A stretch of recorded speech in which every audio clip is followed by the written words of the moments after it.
एक television programme में उस दौरान किसी ने कहा कि अगर मोदी जी कल को प्राइम मिनिस्टर हो जाएं, तो अगर उसको बाद भी यूएस से उनको वीजा ना दे, ये सवाल पूछा गया। तो उसके जवाब में मैंने कहा था कि अगर उसके बाद भी वीजा यूएसए नहीं देता है तो यह समस्त भारत की इंसल्ट होगी और इसको आप एक्सेप्ट नहीं करेंगे।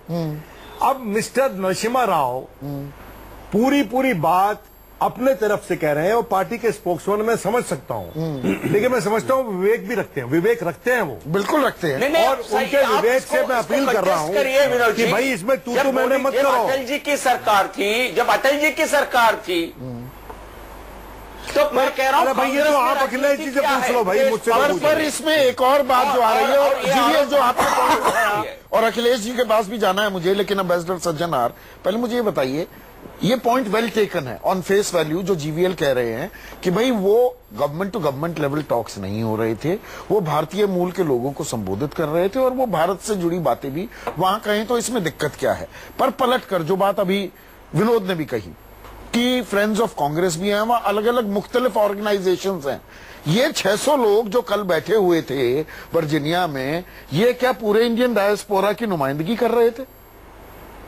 फिर तो अलग अलग जगह अलग अलग बातें कहनी पड़ जाएंगी या अलग अलग बातें कही जाएंगी। नहीं, बिल्कुल ऐसा नहीं कहेंगे। देखिए मैं दो इसमें चीज कहूंगा। एक तो जितनी जोर से हमने अपने डायस्पोरा को अपना सॉफ्ट पावर करके इस्तेमाल करना शुरू किया है अब 3 साल पहले, ये पहले नहीं हुआ है। और ऐसी जो मीटिंग्स हैं वो ठीक है, मीटिंग्स वगैरह होती रही होंगी। जब म्यांमार में भी गए थे प्रधानमंत्री मोदी नवंबर 2014 में, तो उन्होंने वहां पर भी एक बहुत ऐसा लोगों को एड्रेस किया था। तब सलमान खुर्शीद ने कहा था नहीं ये तो मैन्युफैक्चर किया हुआ है, आप सब लोगों को यहां से ले गए हैं क्योंकि म्यांमार में तो है ही नहीं लोग इतने, क्योंकि मैं जा चुका हूं और मैंने देखा है। क्या ट्रेडिशनल डिप्लोमेसी की जो बाउंड्रीज हैं उनको लांग रहे हैं, एक नया इडियम इजाद कर रहे हैं जो कांग्रेस समझ नहीं पा रही? जी मेरे विचार से देखिए, सॉफ्ट ये हमारी जो है 25 मिलियन लोग हैं बाहर, और अगर आप अमेरिका में देखें और भी दूसरे देशों में देखें, उनकी जो पढ़ाई का स्तर है, उनकी जो प्रॉस्पेरिटी का स्तर है। इंडियन डायस्पोरा से इस तरह से राब्ता कायम करते हुए बाकी प्रधानमंत्रियों को देखा आपने, या नई रेखाएं खींच रहे हैं? बिल्कुल इसको आगे बहुत आगे लेकर जा रहे हैं। और मेरे विचार से अगर आप देश की और तरक्की चाहते हैं और इनको बता रहे हैं, इनको आप सूचित कर रहे हैं। देखिए जब मैं पिछली बार आपसे मिला था तब मैंने ये कहा था, अब उसके बाद इतना मैंने काम किया है और उनको बता रहे हैं। और आप अखिलेश प्रताप सिंह जो कह रहे हैं कि असल मुद्दे बताएं कि भारत में क्या ग्राउंड लेवल पर क्या परिवर्तन हुआ, वो बातें बताएं, बजाय इसके कि देखो हमें करप्शन का दाग नहीं लगा और बाकी तो बड़े दागी थे। देखिए जी, पहले प्रायश्चित होता था, पछतावा होता था कि भारत में पैदा क्यों हो गए। नहीं, पर वो सब मेरे ख्याल से let's talk about the real issues, ये बात अखिलेश प्रताप सिंह कह रहे हैं। वो सब छोड़ दिया गया है। अगर आप कल की बात करें, जो कल क्या हुआ है, या पिछले 6 महीने में अगर आप देख लें जो उन्होंने जहां संबोधित किया है और वहां पर उन्होंने क्या कहा है, मेरे ख्याल से देखिए मोदी साहब he is a great learner. जब भी वो देखते हैं और जो उनको कहना चाहिए, मेरे विचार से तो अगर वो कुछ देखते हैं जो कुछ गलती हुई है तो बिना उसके कुछ कहे उसको आगे वो दोहराएंगे नहीं। क्या ये है अखिलेश प्रताप सिंह कि आपकी सरकार या आपके प्रधानमंत्रियों ने विदेश डिप्लोमेसी के नए नए आयाम इजाद किए, कोई डाउट नहीं उसमें, बहुत कुछ किया, उनके योगदान को नकारा नहीं जा सकता है। लेकिन खास मैं बड़े लिमिटेड पॉइंट पर हूं कि भारतीय मूल के जो लोग इन देशों में रह रहे हैं, उनसे जो राब्ता कायम करने का एक तरीका इजाद किया है मोदी ने, वो नायाब है, वो अलग है और बहुत ही जोरदार है, बहुत पुख्ता है। जी अखिलेश बाबू। नायाब और अलग है, और खूब जी नायाब अलग होते हुए नुकसानदायक।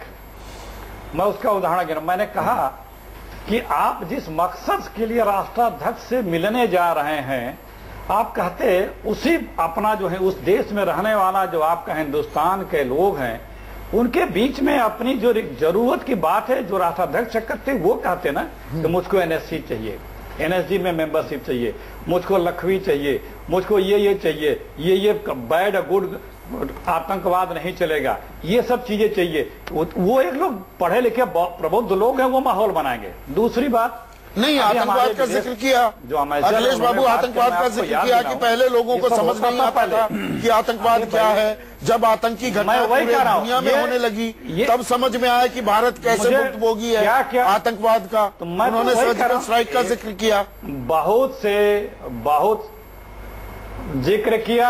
जिक्र किया, लेकिन पाकिस्तान का नाम तक नहीं लिया, कभी नहीं लेते हैं। दूसरी बात, जिस तरह से आपने कहा कि अभी हमारे जो एम्बेसडर ने भी कहा कि मोदी जी ने नया आयाम दिया है, भूल नहीं आप लोग, राजीव गांधी के समय एक पुपुल जैकब हुआ करती थी, बाकायदे वो एक मिनिस्ट्री में एक डिपार्टमेंट बना हुआ था और वो इस तरह के प्रोग्राम्स होते थे, लेकिन उसमें देश के खिलाफ या पॉलिटिकल पार्टी को कोसने का काम नहीं होता था।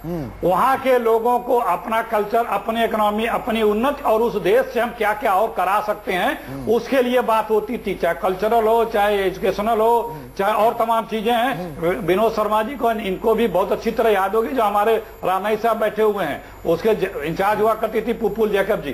तो ये होता था। आपने पर एक पॉइंट, आपने एक इम्पोर्टेंट पॉइंट उठाया, थोड़ा सा विषय से अलग है, उसकी बुराई को नहीं कर, एक मिनट, थोड़ा सा विषय से अलग है लेकिन जरूरी है। पाकिस्तान का नाम 7 समुंदर पार जाकर सीधे सीधे नाम लेने से गुरेज क्यों करते हैं प्रधानमंत्री? जीवीएल इस बात का जवाब देंगे? तमाम बातें हो जाती हैं, हम सीधा सीधा दुनिया के सामने पाकिस्तान का नाम क्यों नहीं लेते? जब अटैक हुआ था, तब रक्षा मंत्री ने भी नहीं लिया। आप ही का सवाल पूछ रहा हूँ अखिलेश, रुकिए, अखिलेश प्रताप सिंह जी रुकिए, पाकिस्तान का नाम नहीं लिया। जीवीएल नहीं, देखिए अपने जब रूबरू होते हैं हमारे डायस्पोरा से, किन विषयों पर बात करेंगे तो वहां पाकिस्तान का नाम क्यों नहीं लेते? गवर्नमेंट टू गवर्नमेंट टॉक्स में ले या ना ले, पे बात करना चाहिए। किससे नहीं, अब किससे क्या बात करना है आप नहीं देगा, उसको भेज देगा पाकिस्तान। क्या हम आपसे लिस्ट लेकर के तैयार करके बैठ जाएंगे?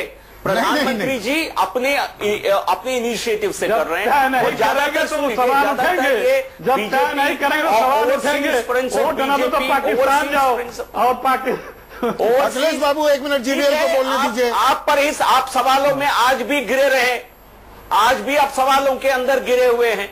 और प्रधानमंत्री जब ओवरसीज फ्रेंड्स ऑफ बीजेपी के जरिए भारत के डायस्पोरा से बात करेंगे, किन किन विषयों की उनकी जानकारी देना है। नहीं, मेरा सवाल अभी बड़ा सादा है, बड़ा सिंपल सवाल है। जीवीएल जानकारी देना हो, जीवीएल 20 सेकंड में जवाब दीजिए, अब वाइंड अप कर रहा हूं। जीवीएल मेरा सवाल बिल्कुल सीधा है। मेरा सवाल ये, बिल्कुल प्रधानमंत्री तय करेंगे वो क्या बोलना चाहते हैं, उनके मन में क्या है, और इंडियन डायस्पोरा से बात कर रहे हैं वो तय करेंगे। लेकिन अगर वो कांग्रेस का नाम ले सकते हैं तो पाकिस्तान का नाम क्यों नहीं लेते इंडियन डायस्पोरा के सामने? नहीं, आप मुझे लगता है आप उनके स्क्रिप्ट राइटर बनना चाहते हैं। आप कोशिश सवाल टेढ़ा हो जाए तो स्क्रिप्ट राइटर ये सकते हैं, तो कोई नया आरोप लगाइए। स्क्रिप्ट राइटर नहीं, आप क्या लिखेंगे, किसके नाम लेंगे, क्या नहीं लेंगे, ये उन पर छोड़िए। ये डायस्पोरा से जब बात कर रहे हैं, नवाज की किसी प्रकार की पाकिस्तान से क्या करना है, डायस्पोरा तय नहीं करेगी ना, ये तो गवर्नमेंट टू गवर्नमेंट लेवल पे ही बात होगी। तो के क्या फायदा है? हो सकता है यदि उनके मन में होंगे तो बात करेंगे, लेकिन बहुत लोग उनके स्क्रिप्ट राइटर बनना चाहते हैं।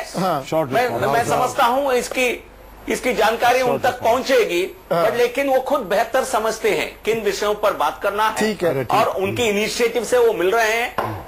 किस हमारे पार्टी में मुझे वाइंड अप करना है। जीवीएल 15 सेकंड आपके पास, 15 सेकंड जी, आप चुप हो जाएंगे, आप बोलिए। तो देखिए, बात यह है कि अगर इस पे हम अंकुश नहीं लगाएंगे तो जिस तरह बलूचिस्तान के नेशनलिस्ट लंदन में बैठ के बयान करते हैं, अमेरिका में बैठ के बयानबाजी करते हैं, उसी तरह से जो इलाके यहाँ पर हमारे क्षतिग्रस्त इलाके हैं, डिस्टर्ब्ड एरियाज हैं, जो हमारे यहाँ अंदरूनी गड़बड़ चल रही है, वहां के लोग नुमाइंदे जाके वहां पर बात करना शुरू कर देंगे और उनको विपक्ष प्रोत्साहित कर सकता है। ये समझनी चाहिए इस बात को।